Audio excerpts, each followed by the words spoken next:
Բարև ձեզ սիրելի հայրենակիցներ, այսօր կրկին մեր հյուրն է տոմարագետ Հարագետ Սերգեյ Սիմոնյանը։ Քանի որ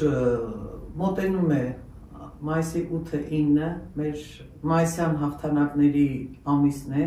մայիսի 8-9 մեր հաղթանակի օրերն են, մենք այսօր զրուցելու ենք պատերազմը և խաղաղությունը ժամանակի հոլովույթում թեմայով։ Պարոն Սիմոնյան, ժամանակի հոլովույթի մասին դուք առանձին խոսեք, ես կարծում եմ, որ ձեր խոսքի մեջ կասեք։ Այս պատերազմները կարծես ինչ-որ ցիկլիկ բնույթ են կրում։ Հազարամյակներ ի վեր մարդկության պատմությունը ընդհանրապես լի է պատերազմներով։ Եվ հիմնականում այդ պատերազմները մղվել են ոչ արդարության համար, այլ մղվել են շահի, տիրելու, բռնության, թալանի և նման այլ ոչ բարոյական նպատակներով։ Այսօր խոսենք պատերազմների մասին, խաղաղության մասին և հիմնականում խոսենք մեր հաղթանակներից, քանի որ ամսի 8-9 մեր հաղթանակների Շուշիի ազատագրման և հայրենական պատերազմում հայերի մեծ ներդրումով, թե մարդկային ռեսուրսներով, թե նյութական, այսպես ասած, քանի որ մենք գիտենք, որ հայերը միայն սովետական Հայաստանի հայերը չէ, որ մասնակցել են այդ պատերազմին մասնակցել է նաև Սովետական Միությունում ապրող, մնացած վայրերում ապրող հայությունը և առավել ևս սփյուռքահայությունը, որոնք մեծ ներդրում են ունեցել այս պատերազմի հաղթանակի հարցում, քանի որ միայն այն, որ նրանք, ասենք, հայրենական մեծ պատերազմում նվիրաբերել են անկային շարասյուներ, նվիրաբերել են բազմաթիվ ֆինանսական միջոցներ, դրա համար ամբողջ հայությունն է մասնակցել, ամբողջ հայության հաղթանակն է, համայն հայության հաղթանակն է։ Խոսենք այս մասին, խոսենք նաև մեր հաղթանակներից այս ամիսը նաև Սարդարապատի ճակատամարտի հաղթանակի ամիսն է, խոսենք Սարդարապատից, որ Սարդարապատում հայ ազգը աշխարհազոր, կանոնավոր զորք միավորվեց և մենք մեծ հաղթանակ տարանք։ Ինչպես նաև Շուշիի ազատագրումը, Արցախյան պատերազմում մեր հաղթանակը, ինչպես նաև մենք այստեղ կխոսենք, որ 2020-ի պատերազմը ոչ ոք թող չմտածի, որ դա պարտություն էր, դա ըստ էության մենք մի փոքրիկ Հայաստանը կռվում էր մոտ, չգիտեմ, կարող եմ մի քիչ շատ ասեմ, մոտ 10 պետության դեմ կռիվ էր տալիս և 44 օր պայքարեց և մեր հայ զինվորը չպարտվեց։ Իրականում այն տարածքները, որ մենք կորցրեցինք, դա թղթով է գնացել, իրականում հայ զինվորը չի պարտվել։ Հոգով չի պարտվել։ Ոչ միայն հոգով չի պարտվել, այլև իրականում չի պարտվել, ինչ որ հանձնեցին, տվեցին թղթով։ Դրա համար սա ևս մեր հաղթանակն է, քանի որ մեր հայ զինվորը, մեր զավակները կանգնեցրեցին, այլ է ասել, թաղեցին, դեն նետեցին Թուրան ծրագիրը։ Խոսենք այս ամեն ինչի մասին և հիմնականում խոսենք մեր հաղթանակների մասին։ Եկեք խնդրում եմ բացատրեք այս ժամանակի հոլովույթ եզրույթը, այո։ Մեծ սիրով։ Ինչպես արդեն ասվեց, պատերազմը և խաղաղությունը ժամանակի հոլովույթում։ Կարծում եմ այս վերնագիրը թեմայի համար ընտրված, ինչպես արդեն նշեցիք, տվյալ այդ պատմական իրադարձությունների հետ կապված, իրար հետ շատ համահունչ են և հնարավորություն կտան այդ բոլորը լուսաբանել, պարզաբանել, առավել խորքային մակարդակով։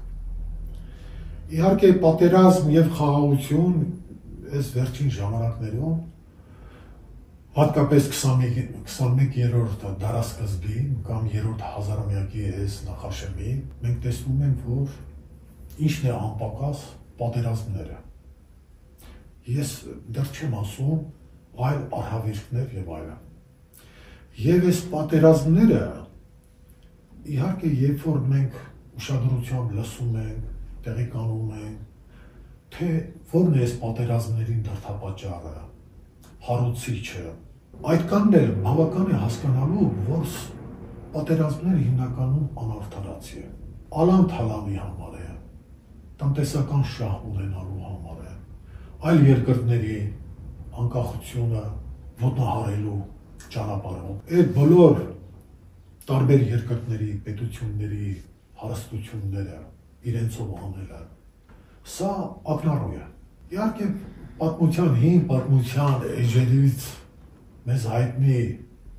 ավանդապատումներից, հիշողություններից մենք գիտենք, որ հնում պատերազմները ու հիմնական մեծ պատերազմները եղել են արդարության համար։ Ես կասեի հետևյալը. ես վաղ ժամանակների մասին եմ խոսում, որովհետև այն ժամանակվա մարդկությունը բոլոր դեպքերում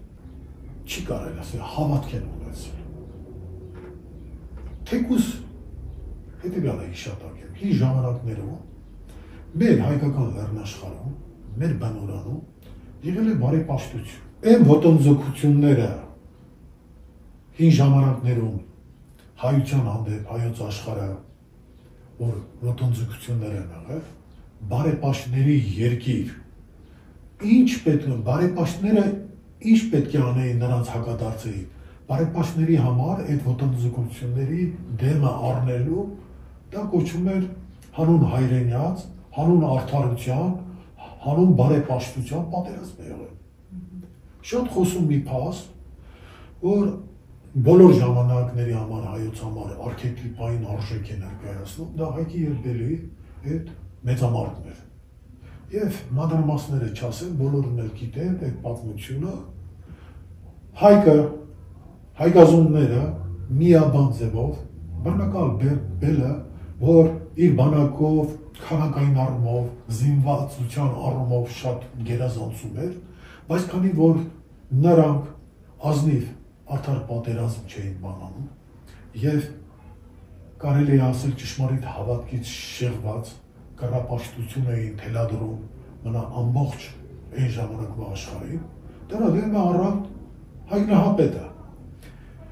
իր լայնալիճ աղեղից արձակված երեքթևյան նետով խավարի տիրակալը իր շունչը փչեց, բայց ես մի հետաքրքիր զուգահեռ տալ եմ։ Մեր հայ հավատարը իր լայնալիճ ու աղեղից, ուղեղից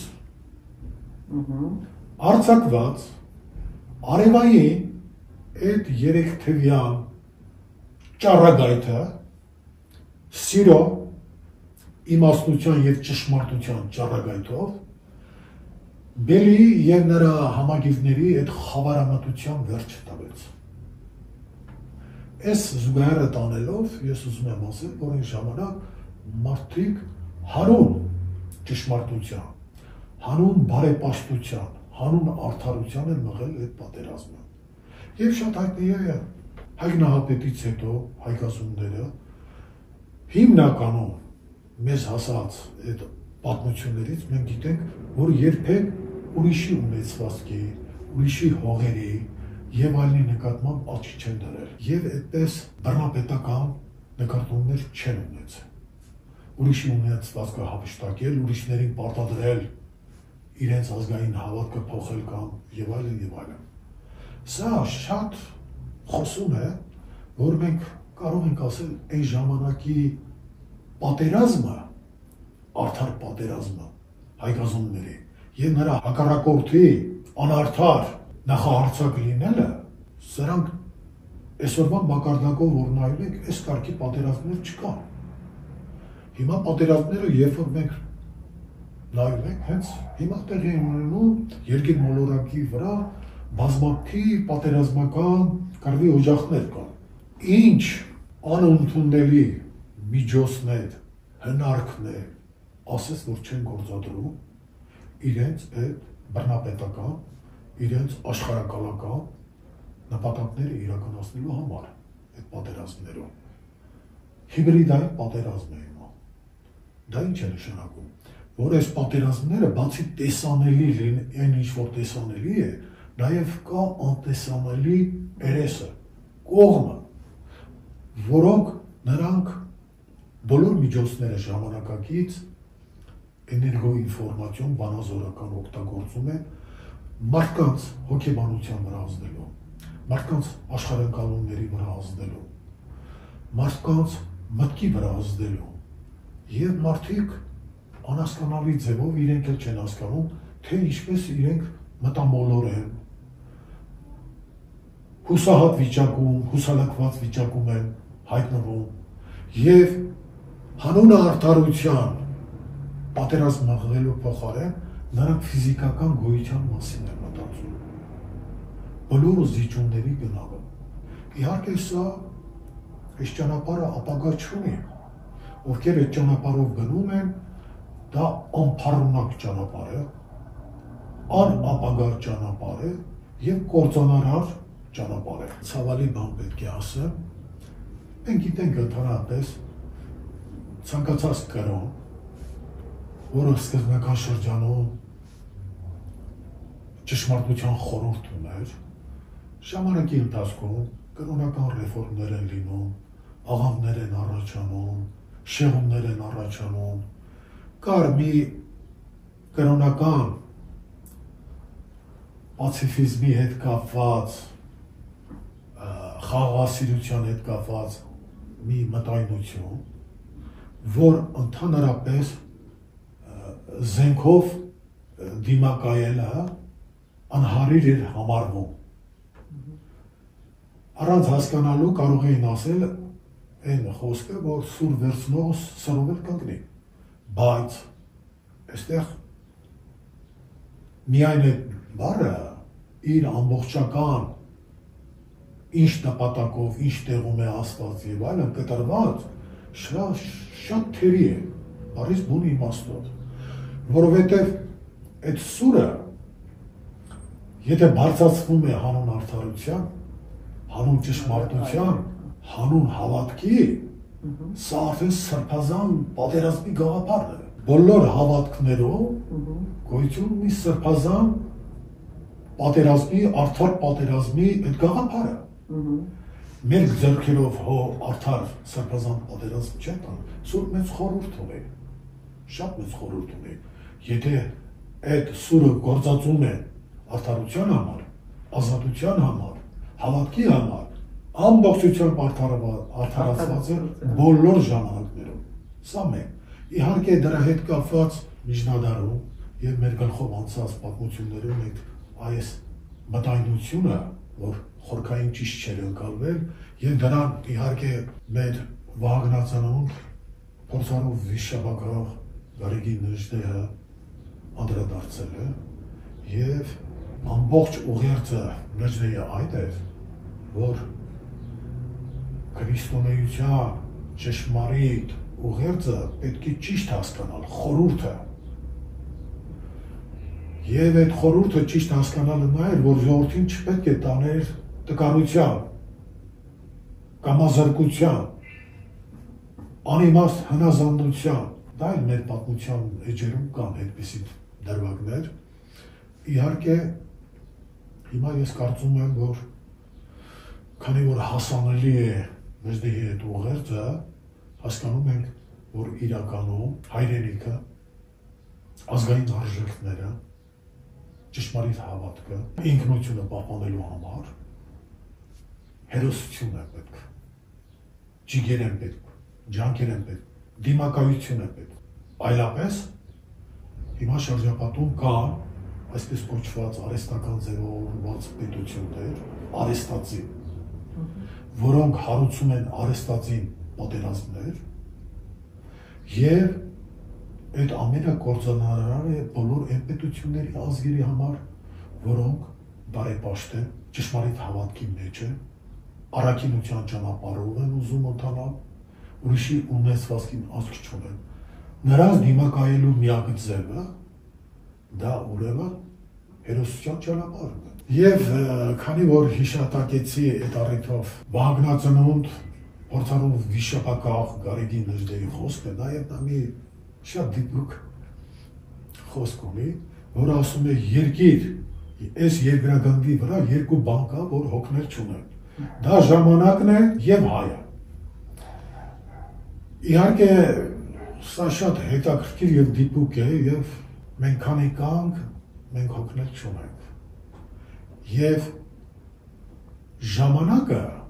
ովքեր ժամանակի խորհուրդը չեն հասկանում, ժամանակը նրանց ոչնչացնում է, կործանում է։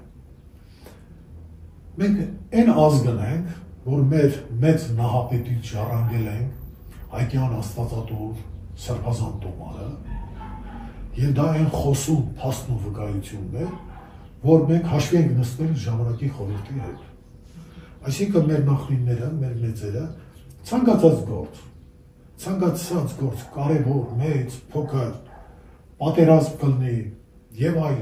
բոլոր առումներով մի ժամանակի հետ հաշվի են նստել, որ ճիշտ ժամանակին գործը սկսեն, երբ ցանեն, երբ հնձեն, երբ պատերազմեն, երբ խաղաղ վիճակ ունենան, կացություն ունենան։ Եվ այս ժամանակի խորհրդի ճիշտ հասկանալով եւ կյանքի կոչելով, հայությունը կարողացել է այն ինչ որ քանդվում էր, կործանվում էր եւ այլը, ինքը վերաշինում էր, ստեղծագործում էր, բարգավաճում էր։ Եվ այս ամենը նաեւ այստեղից որոշակի հին ժամանակներում մեր հարևան պետություններին, տերություններին այս առաքելությունը չէ, սկզբնական շրջանում շատ լավ էր տարածվել է եւ ընդունել է եւ պատահական չի որ հայոց աշխարհը ասում են աստվածների երկիր, սուրբ օրենքների երկիր։ Հիմա շատերը մտածում են քիչ էլ անդրադառնանք ինչ է ժամանակի հոլովույթը։ Ժամանակի հոլովույթը իր մեջ պարունակում է մի խորհուրդ, որ պետք չի ժամանակը հասկանալ ուղղագիծ, որ ստորի մի վիճակից, անցյալից, ուղղագիծ դեպի վերելք է գնում։ Իրականում այդ հոլը, որ մենք պատտում ենք, չէ, ժամանակը ունի պատույտի խորհուրդ եւ միագիծ չէ։ Ինքը եռաչափ է ժամանակի խորհուրդը եւ պարուրաձև է եւ եռաչափ է։ Այսինքն դա ինչ է նշանակում։ Ժամանակի մեջ հիմա ժամանակակից գիտական ուսումնասիրություններ կա, նույնիսկ պատերազմների հետ կապված, որ դրանք ունեն տարբերական ցիկլիկ բնույթ, որը նաև հնարավորություն է տալիս որոշակի կանխատեսումներ անել։ Հետաքրքիր է ապագայի հետ կապված, որ բոլոր հին բարձր քաղաքակրթություններում իսկ պետք է ասել, որ հնում եղել է բարձր քաղաքակրթություն։ Եթե մի 100 տարի առաջ դա շատ կարող էր անհասկանալի լինել եւ ֆանտաստիկայի ժանրից լինել, բայց ներկա ժամանակներում հնյաբանությունը, բեղումները եւ այլն, այնպիսի բաներ են ջրի երես գալիս եւ ի հայտ գալիս, որ մենք տեսնում ենք այդ կառույցները քաղաքակրթական ուղղակի ապշեցուցիչ են, թե այդ ժամանակում այդ ինչպես են դրանք կառուցել։ Այդպիսի ճարտարապետական եւ այլ կառույցները որ կան, տարբեր բազմապատասի նպատակներով կառուցված, կան կառույցներ, որ նույնիսկ այսօրվա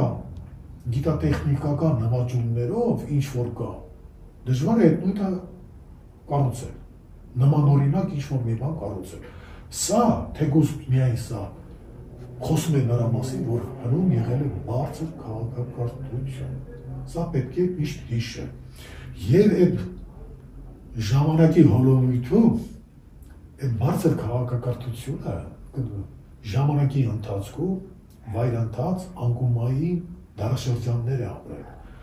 Մենք բազմից անդրադարձել ենք սկզբնական շրջանը ոսկե դարաշրջան, հետո անկում է ապրել արծաթե, հետո պղնձեկան բրոնզե եւ երկաթե։ Հետաքրքիր է, այս անկումը որ կա, նույն հերթագայությամբ արդեն այդ երկաթե անկման դարաշրջանի հաջորդում է երկաթե վերելքի դարաշրջանը։ Մենք այդ երկաթե վերելքի դարաշրջանում ենք, ճիշտ է, գիտատեխնիկական առաջընթացը կա, բայց բարք ու վարքի տեսանկյունից, ճշմարիտ հավատքի տեսանկյունից մենք տեսնում ենք գնալով օր օրի վրա անկում է ապրում։ Մեր մի ուսումնասիրությամբ մենք հաշվարկներ կատարելով տեսանք, որ այս սուտ ու փուչ աշխարհի վերջը 2082 թվական ավարտը։ Դա առանձին մի թեմա է խոսալու համար, իմիջիայլոց մենք շատ հին ենք, շատերը պատկերացնում են, որ մենք այդ կանել ինչ է։ Մեր ուսումնասիրությունները եւ այլ կողմնակի վկայությունները խոսում են նրա մասին եւ Հայկյան Սրբազան տոմարի հայոց բուն թվականի վերականգնումը ի հայտ բերեցին, որ հայոց բուն թվականության այսօր մենք թևակողել ենք 9187 թիվ, 9187 թիվ։ Ուրեմն մենք տեսնենք, որ իրոք իհարկե հայքից էլ առաջ հին ժամանակներում էլի մենք կային, դրա մասին խոսք չկա, որովհետև մինչև հայկը կար առաջին մարդը արարված արարչի կողմից Ավեստայում, որ հիշատակվում է հայամարտն է։ Եվ այդ հայամարտու սերունդները գալիս են մինչև Հայկ Նահապետ։ Հայկ Նահապետի շրջանում տեղի է ունեցել այսպես կոչված, չնայած մի քիչ առասպելաբանական մատուցմամբ է տրված, տարանջատվել են, լեզուները բաժանվել են, որ ասում է սկզբում մի լեզու է եղել, հետո այդ մի լեզու բանը։ Բոլոր դեպքերում Ավեստայում, որը իր ժամանակին դա որպես սուրբ գիրք եւ սուրբ ավանդույթ իր մեջ ուներ այն հիշատակությունը, այն ավանդությունը, որ առաջին մարդը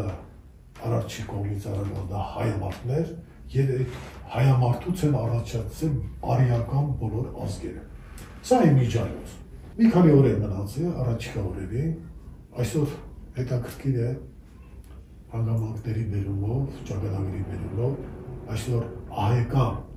ամսվա Մասիսովն է, մայիսի 7-ը, վաղը Անահիտ օրն է, մայիսի 8-ը,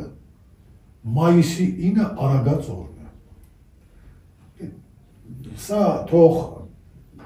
միստիկ հնչեղություն չստանա, ուրեմն մենք տեսնում ենք Անահիտի օրվա նախորդում է Մասիս օրը, հաջորդում է Արագած օրը։ Մի հայացք ենք նետում Մասիս սարին, մի հայացք էլ նետում ենք Արագած սարին, լեռանը։ Եվ մենք տեսնում ենք սրանց արանքու մեծամոլ։ Օրացույցում Մասիս օր, Անահիտ օր, Արագած օր։ Մեր աշխարհագրական դիրքով, աշխարհագրական կառույցով մենք տեսնում ենք Մասիս սար, Արագած սար, լեռ եւ դրանց արանքու մեծամոլ։ Սա իմիջիայլոց։ Հիմա այս առաջիկա օրերին մայիսի 8-9 մենք գիտենք, հաղթանակի օրերը։ Մայիսի 8-9 Շուշիի ազատագրման օրն է, դրա մասին այնքան են խոսել եւ դեռ շատ կխոսվեն։ Մենք հայ մարդու ռազմարվեստի հնարքի հետ կապված, ինչքան որ պատմությունները արդեն հասանելի են, մենք գիտենք, որ մեր զորավարները, մեր զինվորները, մեր մարտիկները, ռազմիկները կարողացան այդ Շուշիի ազատագրման օպերացիան ճիշտ ժամանակին, ճիշտ տեղում, ամեն ինչով կազմակերպել, բոլոր դեպքերում այստեղ եւ կամավորները եւ ինչ ովքեր որ կարող էին աջակցել, բոլոր դեպքերում հակառակորդը նույնիսկ երևի մտքով չէր անցնում, որ Շուշին կազատագրվի հայերի կողմից։ Իսկ մենք գիտենք Շուշին ինչ էին դարձրել նրանք։ Շուշիից անընդհատ հրթիռակոծում, ռմբակոծում էին Ստեփանակերտ։ Արցախցիներին ինչ ճնշված վիճակում էին պահել։ Թվում էր, որ սրան վերջ չկա, բայց փառք Աստծո, փառք հայ զինվորին, հայ հերոսներին, մարտիկներին, ռազմիկներին, որ կարողացան միամոռ ուժերով ազատագրել Շուշին։ Փառք ու պատիվ բոլոր նրանց, ովքեր ջանք ու եռան չխրայեցին, անձնազոհությամբ գնացին եւ ազատագրեցին Շուշին։ Մենք ասում ենք պատերազմ խաղաղություն։ Ճիշտ է։ Մենք նաեւ պատերազմի հետ կապված ասում ենք հաղթանակ պարտություն։ Այս պատերազմ խաղաղություն, հաղթանակ պարտություն, հերոսություն եւ անփառունակություն։ Այդ հերոսական դրսևորումները, այդ մարտիկների, զինվորների այդ հերոսական գործը դա հենց խոսում է, որ դա հոգուն է վերաբերվում։ Դա մարմնական գործողություն չի լավ։ Այդ մարմինը հոգու ձեռքին գործիք է եղել, հերոսական գործ կատարելու համար։ Եվ բնականաբար բոլոր հերոսների հոգին հետ մահում։ Իր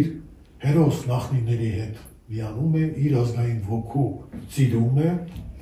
եւ պատահական չէ, որ անմահության տանող ճանապարհը հին ժամանակներից միշտ ասել են դա հերոսության ճանապարհն է, ովքեր դա այն հիմնականն է, որ հերոսությունը տանում է անմահության։ Այսինքն այս ժամանակավոր երկրային աշխարհի կյանքը որ կա, մարդը կարող է 100 տարի ապրի, բայց այդպես էլ ինքը անմահություն ձեռք չի բերնի, անփառունակ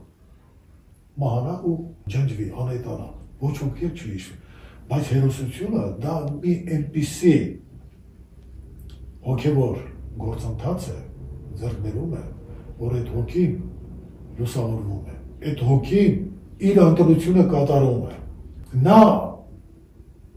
մահանում է ապրելու համար, մարմնով մահացավ, բայց հոգով անմահացավ, ովքեր են հերոսները։ Հին ժամանակներում եւ ավանդական բնորոշումը հերոսի եւ այսօր խոտորված, շեղված պիտակավորումները, թե ում կարելի է հերոս ասել չասել, ուղղակի ծիծաղելի է։ Բայց միանշանակ է, որ ինչ էլ որ խոտորումներ լինեն, այդ կարևոր հասկացությունների հետ կապված, հերոսությունը ճշմարտության հետ է կապված, առաքինության հետ է կապված, եւ դա ժամանակավոր թերացումներ են խորքային իմաստային այդ եզրույթները հասկանալու եւ ժամանակի հոլովիտի հետ կապված մենք քանի որ Շուշիի ազատագրմանը անդրադարձանք մենք նաեւ չմոռանանք Սարդարապետի մեր հերոսական ճակատամարտը Մայիսյան։ Մայիսը մեր այս ոչ շատ անցյալի, բայց պատմության մեջ հաղթանակների ամիս։ Սարդարապետը ինչով է առանձնանում։ Ինչև Սարդարապետի հերոսամարտը, ճակատամարտը։ Այդ բոլորը մենք գիտենք մեր հերոսներից Անդրանիկ Զորավարը, Գարեգին Նժդեհը, Սիլիկյաննա, այնտեղ բոլորնա, Դրոնա, Մյուսնա, այնքան հերոսներ ունենք, այնքան երևելի նու ես մի քանիսին թվարկեցի, ամենտեղ ինչ ճակատամարտներ են տվել, մեր հայդուկները մինչև այդ որտեղ ինչ հերոսություններ են արել եւ այլն, բայց հանգամանքների բերումով եկանք մի այնպիսի հանգարմանի, կարծես շատ հստակ ճակատագրի ուղերձ էր, կամ դուք կկռվեք հերոսաբար եւ ձեր ճակատագիրը դուք կգրեք ապագան, կամ ոչ շանալու է։ Եվ ես չի ասի, բայց կարծես հրաշք մեր հոգևորականների, կաթողիկոսի այդ դիրքը, որ այդ ժամանակ եկեղեցու զանգերը անընդհատ ողանջում էին, ռամիկները, աշխատավորները, կամավորականները, զինվորականները միաբան ձևով կարողացան դեմ կանգնելու այդ սրիկա վայրակ թյուրք հրոսակների իրենց այդ զինված բանակով զորքով եւ մենք կարողացանք կերտել այդ հերոսական հաղթանակը։ Փառք ու պատիվ իրենց, փառք ու պատիվ։ Մենք շատ բաներ կարող ենք ասել, բայց իհարկե ես որոշակի գտնում եմ անդրադարձ կանենք նաև ապրիլյան քարորիայի հետ կապված եւ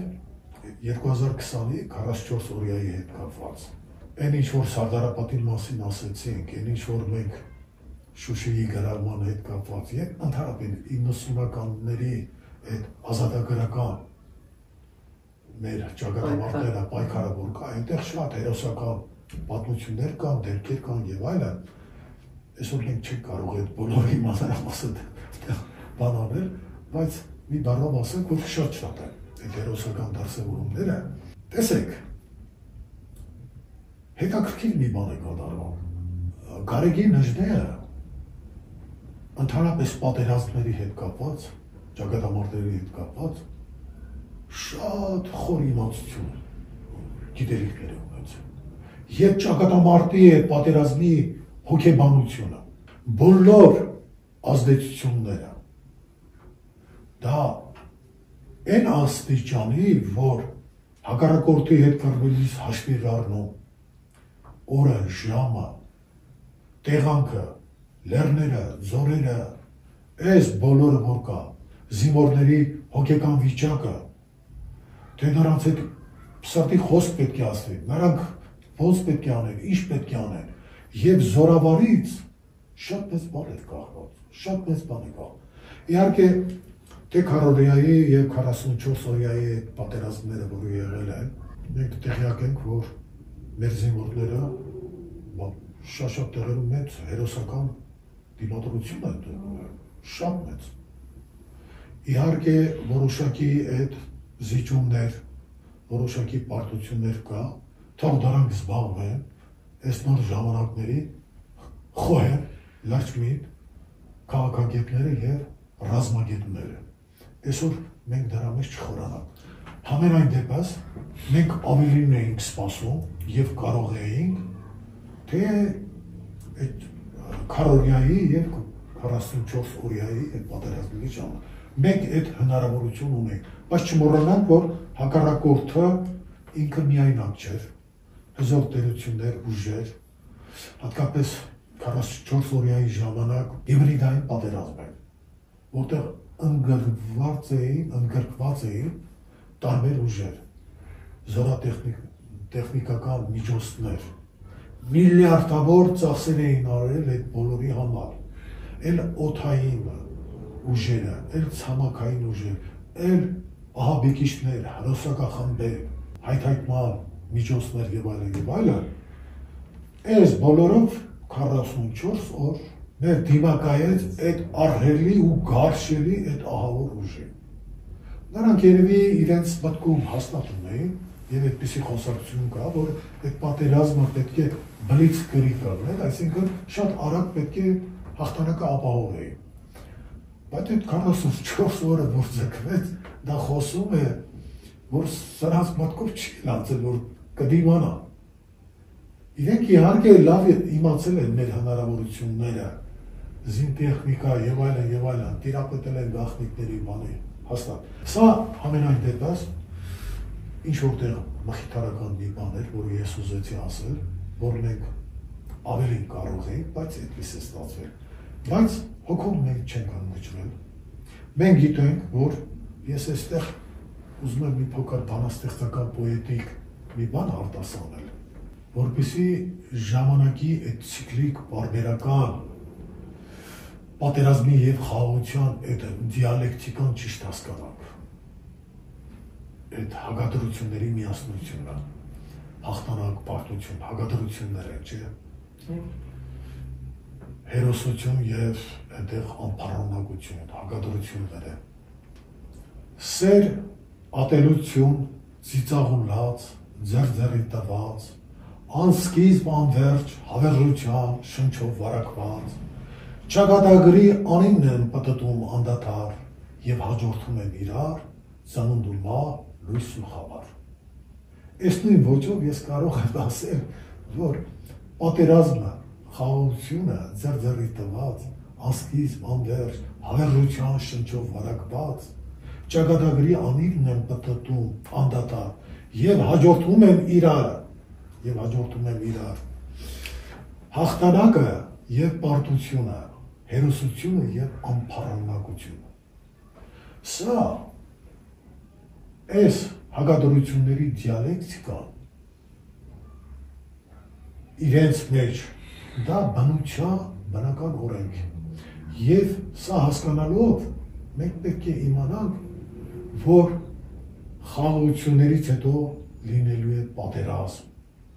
պարտություններից հետո լինելու է հաղթանակ, անփառունակության պահերին հաջորդելու է հերոսական պահեր։ Սա բնության ժամանակի հոլովույթում ցիկլիկ մի երևույթ է, օրինաչափություն է, եւ նաեւ հայոց պատմությունը դրա վառ օրինակն է։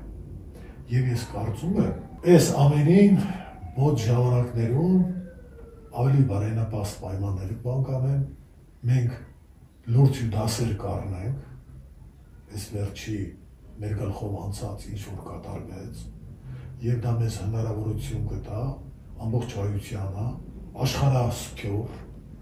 եւ նաեւ ինչու՞ չէ օտար մարդկությանը, որովհետեւ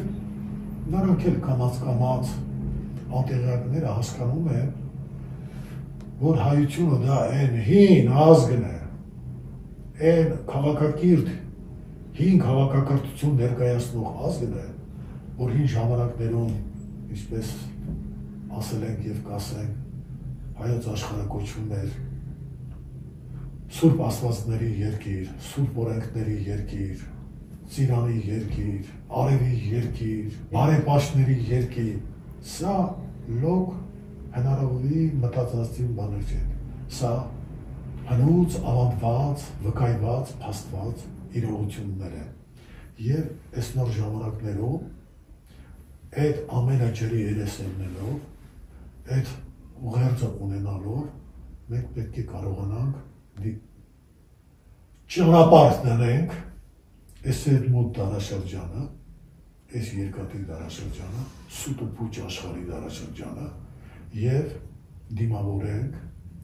տիեզերական գարունը, որպեսզի կատարենք մեր արևագալի առաքելություն։ Մի քանի խոսք հայրենական մեծ պատերազմի մասին։ Մի քանի այնքան կարելի ասել։ Օրինակ, իսկապես երկրորդ համաշխարհայինի 39 թվականի երբ որ սկսվեց եւ 41 թվականի հունիսի 22-ին ամառային արևադարձի։ Իմիջիայլոց այս գերմանացիները, որ նայում ես արևային արևադարձին են ընտրել, որից հետո արդեն անկում է, չէ՞ գնում, օրերը կարճանում է։ Զգացում եմ, որ սրանք պատահական չեն ընտրել այդ օրը։ Ես չեմ վերլուծի, թե ինչու ոնց եւ այլն։ Սա էլ խոսում է, որ ինչ ժամանակներում ընդհանրապես, երբ որ պատերազմում էին, հոգևոր այրերի հետ, դա կլինեին քրներ, քահանաներ, մարգարեներ, որոնք կարող էին կանխատեսել, խորհրդակցում էին, երբ է սկսել այդ պատերազմը, ոնց անեն, ինչ անեն, դա շատ կարևոր է։ Հայրենական պատերազմի հետ կապված հայոց ներդրումը շատ մեծ է։ Նույնիսկ այդ ներդրումին, երբ որ մենք արդեն տեղեկանում ենք, պատկերացնում եք, 39 թվականին խորհրդային միությունում 2 միլիոն հայ եղել։ 2 միլիոն։ Հայրենական մեծ պատերազմին մասնակցել են մոտ 600,000։ Ու խոսում են 550,000-ից 600,000։ 300,000-ը խորհրդային Հայաստանից է մասնակցել։ Եվ պատկերացրեք 200,000 մենք հայրենիներ տուն չվերանացան, զոհվեց 30 հավ, անուն հայրենյաց։ Մենք լիարժեք կարող ենք ասել, որ հայությունը իր ներդրումով եւ կանխազգացումով, որ եթե պարտվի խորհրդային միությունը, ապա թուրքերը կազմ պատրաստ մեր սահմանին, նրանց դիվիզիաները զորքը կանգնած էր, գերմանացիների հետ դաշինքի մեջ էին եւ իրենց այդ խորամանկ աղմեսի դիվանագիտությամբ սպասում էին Ստալինգրադի ճակատամարտում, եթե խորհրդային միությունը պարտվեր, նրանք ուրեմն լայնածավալ մտնելու են Հայաստան, գրավեին մինչև Կովկաս գնային։ Եվ մեր այդ հասկացողությունը, իմացությունը հայության շատ լավ գիտեին, թե ինչ է սպասվելու, եթե այդ հայրենական մեծ պատերազմը հաղթանակ չտաներ խորհրդային միությունը։ Եվ ոչինչ չխնայեցի։ իրենք հայությունը իր ներդրումը ունեցավ եւ ես կասեմ շատ մեծ ներդրում է եւ դա բերեց հաղթանակի հայությունը 6 հայկական դիվիզիա է ունեցել 6 հայկական դիվիզիա պատկերացրեք արդեն թվերը ես նշեցի 107 ուրեմն հերոս ենք ունեցել հայրենական մեծ պատերազմի 107 էլ գեներալներ, էլ մարշալներ, որ մեկին թվարկենք, որ մեկին հանկարծ մոռանանք չթվարկենք, սա մեծ ձեռքբերում է եւ մեր Արցախից մենք գիտենք մարշալներին եւ մեր այստեղի խորհրդային Հայաստանից ինչ հերոսներ են տվել, կրկնակի հերոսներ, շատ էր, երևի հերոսներ էլ կան, անուններ էլ չեն ասել ես, այնպես որ նաև մենք մայիսի 9-ի հետ կապված առիթից օգտվելով մեր ծնողներն էլ, մեր հայրերը հայրենական պատերազմին մասնակցել են, հայրենական պատերազմի հետ կապված անձամբ ես միայն այդ տեղեկությունները ֆիլմերից, շարժանակարներից և գրքերից չեն։ Մի մարդ, որը մինչև Բերլին գնացել ասել է, ինձ բախտ է վիճակվել, ես կարողացել եմ շատ մանրամասներ լսել, թե այդ ընթացքում ինչեր են տեսել, ինչ դժվարություններ են հաղթահարել, շատ բաներ։ Եվ այդ ամենով հանդերձ ես այսօր վստահաբար կարող եմ ասել, փառք ու պատիվ բոլոր նրանց, որոնք հայրենական մեծ պատերազմում մեր հայրենիները իրենց ներդրումը ունեցա եւ ապահովեցին հաղթանակը։ Փառք ու պատիվ իրենց։ Փառք ու պատիվ մեր բոլոր զինվորներին։ Այո։ Բոլոր հայրենիներին, իրենց հայրենիքը պահող, փայփայող, սիրող եւ ամեն ոչինչ չխնայող հայրենիքի զինվորներին։ Մենք միշտ լինելու ենք, մենք կանք, կլինենք, մենք քիչ ենք, սակայն մեզ հայերն ասում, մենք լինելու ենք։ Այո։ Եվ դժդեհը ինչպես ասում է, դուք էլ նշեցիք, մեկ ժամանակը չի օգնում, մեկ էլ հայը։ Հայը չի օգնում։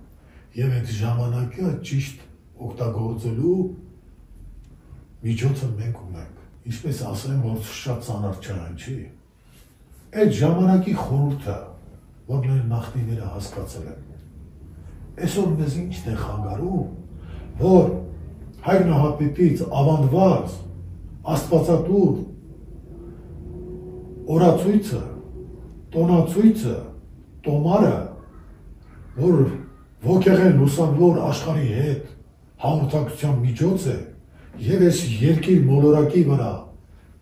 գետնի վրա, բնության մեջ ճիշտ մենք կարողանանք ուղղորդվենք եւ մեր կյանքը բարելավենք, կազմակերպենք։ Մենք դա պետք է կյանքի կոչենք։ Ուրիշները կերազեին, որ այդպիսի մի բան ունեին։ Եվ դժդեհի հետ ասածը ժամանակի հետ կապված։ Այո, որ